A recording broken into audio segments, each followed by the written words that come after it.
राधे राधे। मैं अभिषेक भटनागर एक बार फिर अपने चैनल गॉड इज माइंड पर आप लोगों का स्वागत करता हूं।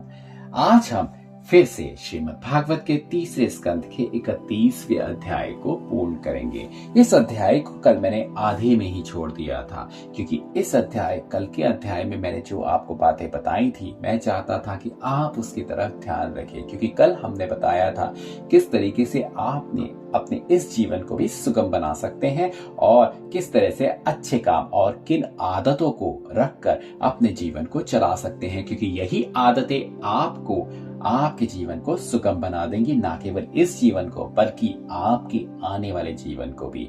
आने वाला जीवन तो मैं इसलिए कह रहा हूं क्योंकि मुक्ति पाना तो बहुत कठिन है, और यदि आपको मुक्ति पानी है तो आपको बहुत ही ध्यान के साथ अपने भगवान की ध्यान करना होगा, और यह थोड़ा मुश्किल होता है। तो इसीलिए धीरे धीरे ही करके आगे बढ़ना शायद अच्छा रहता है। तो इसीलिए पहले इस जीवन को अच्छा बनाएं, और अगर इसी जीवन को आप अच्छा बना के मुक्ति के मार्ग पर जा सकते हैं तो ये तो बहुत अच्छी बात होगी। परंतु जितना मैं जानता हूँ, जितना भी मैं ज्ञान आप लोगों को बता रहा हूँ, कम से कम पहले इस जीवन में 10 मिनट के लिए तो रोजाना भगवान का नाम लेना तो शुरू करें। यदि आपने वो कर दिया तो धीरे धीरे जब आप भगवान में होते चले जाएंगे तो सबसे पहले अपने इस जीवन को और फिर अपने हो सकेगा तो अगले जीवन को, और फिर शायद मुक्ति पा सकेंगे। परंतु यदि आपने भगवान को इतने अच्छे से अपने मन में बसा लिया कि अपना गृहस्थ धर्म पालन करते करते भी यकीन मानिएगा आप इसी जन्म में मुक्ति पा सकते हैं। तो ये सब ज्ञान आप सुनते रहिए, और आज मैं आपको एक ऐसा गूढ़ ज्ञान बताने जा रहा हूं, क्योंकि ऐसा तो हमारे शास्त्रों तक में लिखा गया है कि किसी भी पिता को, किसी भी भाई को कभी भी या तो अपनी पुत्री या अपनी बहन के साथ अकेले में कभी नहीं बैठना चाहिए। ये ज्ञान हमारे शास्त्रों में भी लिखा है, क्योंकि एक मनुष्य का मन कब विचलित हो जाए आपको नहीं पता चलेगा। ये सब बातें हमारे शास्त्र यदि कहते हैं तो उन पर यकीन मानना चाहिए, क्योंकि एक बार मैं आपको इसके बारे में बता चुका हूं कि हमारे परमपिता परमेश्वर श्री ब्रह्मा जी के साथ भी उन्होंने अपनी पुत्री के साथ, पुत्री सरस्वती जी के साथ भोग करने की इच्छा की थी। इसीलिए जब हमारे परम पिता यानी हमें पैदा करने वाले ब्रह्मा जी के भी दिमाग में इस तरह से आ सकता है, तो हम लोग तो मनुष्य हैं। आज कपिल देव जी मुनि उसी कथा को दोबारा से विस्तार करके बताएंगे, और ये बताएंगे कि हमको क्या नहीं करना चाहिए। चलिए करते हैं हम आज के अध्याय की एक बार फिर से शुरुआत। चलिए सुनते हैं। इसीलिए अपनी बेटी व बहन के पास कभी भी अकेले में बैठना नहीं चाहिए, क्योंकि मनुष्य का चित्त सब क्षण एक तरफ का नहीं रहता। कामदेव का मत ऐसा बुरा है जो मनुष्य का ज्ञान हरकर उससे बहुत पाप कराता है। एक समय ब्रह्मा जी, जो संपूर्ण संसार चारों वेदों के उत्पन्न करने वाले हैं, वेद के अनुसार धर्म व अधर्म का विचार रखते हैं, सरस्वती नाम की अपनी कन्या के साथ अकेले में बैठे थे। परमेश्वर की माया से उस कन्या की सुंदरता देखकर ब्रह्मा जी के मन में पाप समाया। जब ब्रह्मा जी कामदेव जी के नशे में मतवाले होकर अपनी पुत्री से भोग करने के लिए चले, तब वह धर्म रूपी कन्या उनका यह हाल देखकर बहुत लज्जित हुई और हिरणी का रूप धारण करके वहां से भागी। ब्रह्मा जी भी हिरण का रूप धरकर उसके पीछे दौड़े। उस समय शनकादिक उनके बेटों ने, जो परमेश्वर का अवतार है, वहां आकर ब्रह्मा जी को बहुत समझाया। तब ब्रह्मा जी ने ज्ञान प्राप्त होने से अति लज्जित होकर अपना वह तन छोड़कर दूसरा शरीर धारण किया।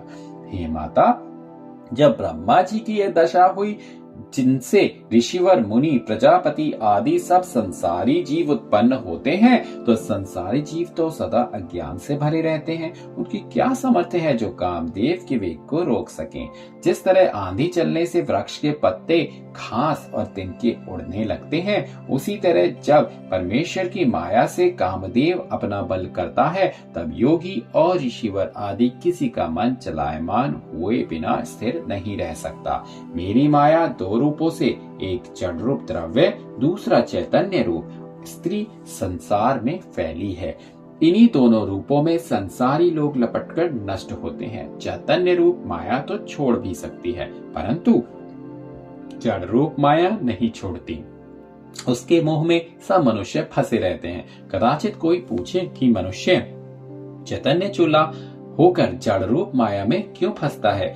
उसका उत्तर यह देना चाहिए कि जिस तरह अच्छा गाने वाला ताल व स्वर से प्रवीण जल जब वन में अलगोजा बजाकर गाता है, तब हिरण आदि वनचर जीव उस शब्द पर मोहित होकर उस गाने वाले के पास आकर खड़े हो जाते हैं और वह उन्हें पकड़कर बहुत दुख पाता है और बहुत दुख देता है। उसी तरह संसारी मनुष्य परमेश्वर का भजन व स्मरण, जो सदैव के लिए सुख की खानी है, छोड़कर जड़ रूपी माया से अपना सुख समझते हैं और माया रूपी जाल में फंसकर बहुत दुख पाकर पीछे पछताते हैं। तो इस अध्याय से हमने क्या जाना? क्योंकि निष्कर्ष निकालना तो हमारा काम है। हम बिल्कुल नहीं चाहते कि इस श्रीमद् भागवत को, इस ज्ञान को या इस श्रृंखला को आप एक रेगुलर श्रृंखला की तरह या एक सीरीज की तरह समझे, क्योंकि हमारा मत ऐसा बिल्कुल नहीं है। हम आपको भले ही हम किसी अध्याय को छोटा करके सुनाएं, क्योंकि हो सकता है उस अध्याय को सुनाना इतना ज्यादा महत्वपूर्ण हो कि हम आगे के अध्याय को कंटिन्यू ना करें और आपको निष्कर्ष के बारे में जरूर ज्ञान दें। तो मैं जिस तरीके से आपको आज का अध्याय बहुत महत्वपूर्ण है, जिस तरह हमारे इस अध्याय में बताया गया है कि किसी भी तरह से हम लोगों को अपनी माता बहन के साथ नहीं बैठना चाहिए अकेले में, क्योंकि किसी भी इंसान का कभी कुछ नहीं पता कि आपका कामदेव किस समय आपका कामदेव मतवाला हो जाए। हमने बहुत बार ऐसा अखबारों में भी पढ़ा है कि बहुत से पिता ने अपनी पुत्री के साथ में भोग करने की कोशिश की है या किया है। ऐसा क्यों होता है? क्योंकि यह कलयुग है। आप जानिएगा, यह कलयुग है और कलयुग में ऐसा होता है, होता भी रहेगा, क्योंकि कलयुग जिस तरह आगे बढ़ता चला जाएगा, उसी तरह ये कलयुग अपना रूप विस्तृत और विस्तार बढ़ाता चला जाएगा। तो हमें तो यह काम करना ही नहीं चाहिए। इसीलिए भगवान ने शास्त्रों में ऐसा लिख दिया है कि गलती से भी ऐसा नहीं करना चाहिए। हमें अपनी पुत्री या अपनी बहन के साथ अकेले में भी नहीं बैठना चाहिए। तो ये बात मैं इसीलिए बार बार जोर देकर कह रहा हूं, क्योंकि ध्यान रखिएगा, ये ध्यान रखने बहुत जरूरी है। शास्त्र कभी झूठे नहीं होते। शास्त्र हमेशा जो भी बात कहते हैं वह सत्य है, वह उतना ही सत्य है जितना सूर्य का रोज निकलना। तो आज के अध्याय को मैं आपके इसी प्रश्न के साथ छोड़े चला जाता हूं कि आखिर ऐसा क्यों होता है और हमें नहीं करना चाहिए, बिल्कुल भी नहीं करना चाहिए, ताकि आप इसका ध्यान रखें। क्योंकि जब ब्रह्मा जी सरस्वती जी को देख के उनका मन में पाप समा सकता है, तो हम तो इंसान हैं, नहीं करिएगा ऐसा बिल्कुल भी। चलिए करते हैं आज के दिन की शुरुआत एक बार फिर। राधे राधे, जय जय श्री कृष्णा। और क्या मैं एक बार फिर गा सकता हूं?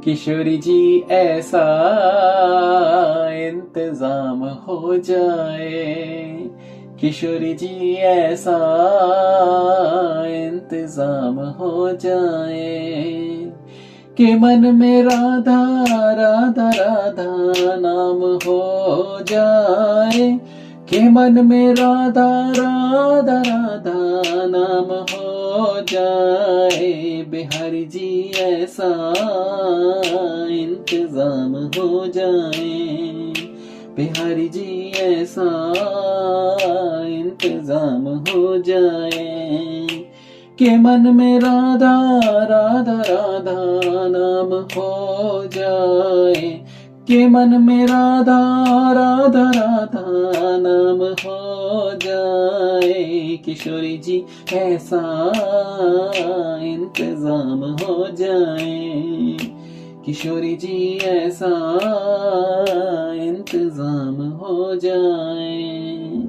मैंने ये भजन आपको इसलिए सुनाया है क्योंकि हमारी पुत्री या हमारी बहन में राधा रूप ही होता है। हमें उनको केवल भगवान के रूप में ही समझना चाहिए क्योंकि वो ही हमारे घर की लक्ष्मी है। नमस्कार।